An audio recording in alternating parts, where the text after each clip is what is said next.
একজন ব্যক্তি 240 টাকা কিছু কলম কিনে দেখলো যে সে যদি একটি কলম বেশি পেত তাহলে প্রতিটি কলমের দাম 1 টাকা করে কম হতো। সে কতটি কলম কিনেছিল? সে কতটি কলম কিনেছিল আমরা জানি না, তাহলে ধরলাম, ধরি কলম কিনেছিল এক্সটি, কলম কিনেছিল এক্সটি। টোটাল টাকা কত ছিল? 240।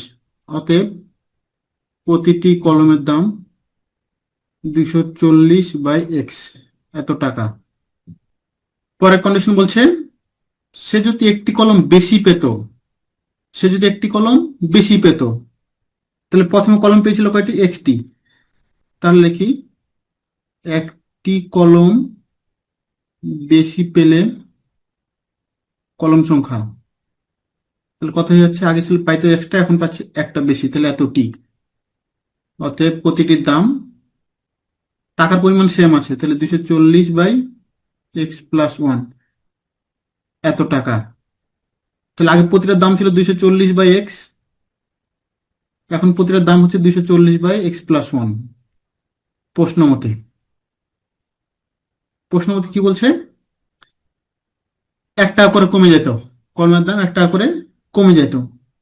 তাহলে আগের দাম ছিল 240/x মাইনাস 240/x+1, যেহেতু দাম কমে গেছে 1 টাকা করে, এটা সমান 1। এটা ক্যালকুলেশন করে নিই, তাহলে হয়ে যাবে। তাহলে উপর থেকে 240 কমন, লসাগু করতেছি x × x+1, তাহলে x+1 - x সমান 1, বা x² + x, এখানে x কাটা, সমান 240, বা x² + x - 240 সমান 0। তাহলে x² + 16x - 15x - 240 সমান 0।